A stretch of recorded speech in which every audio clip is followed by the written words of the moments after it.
wag na nga po pala kayo manibago dito sa kasama ko kasi more on sigaw tong video ko.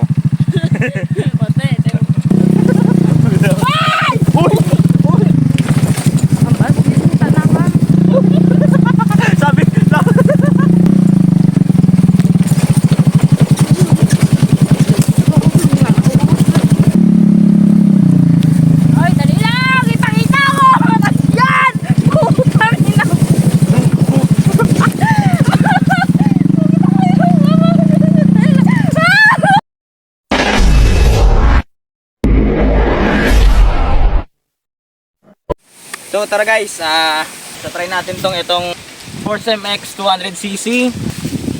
Bale, yung makina po nito, same lang ng yung CVT transmission, 200cc. So bale, itong buggy car is galing pong Maynila. Hindi ko lang po dito sure locally dito sa Western Visayas kung may binebenta na, or sa Iloilo may binebenta na bang mga ganito. Let's drive natin. So ayan, bigyan natin to ng ikot.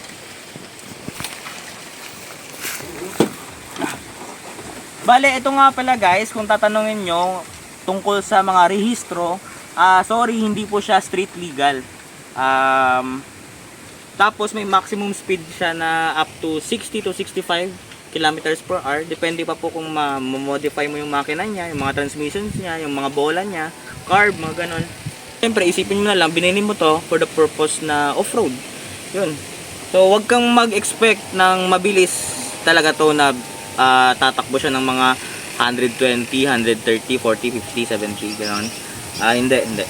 So, siguro pinaka-top na nito is nasa 60, 65, 70.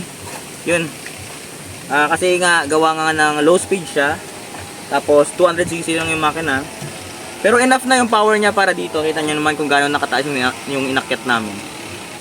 Tara, sama kayo. Ayan, bali start natin guys.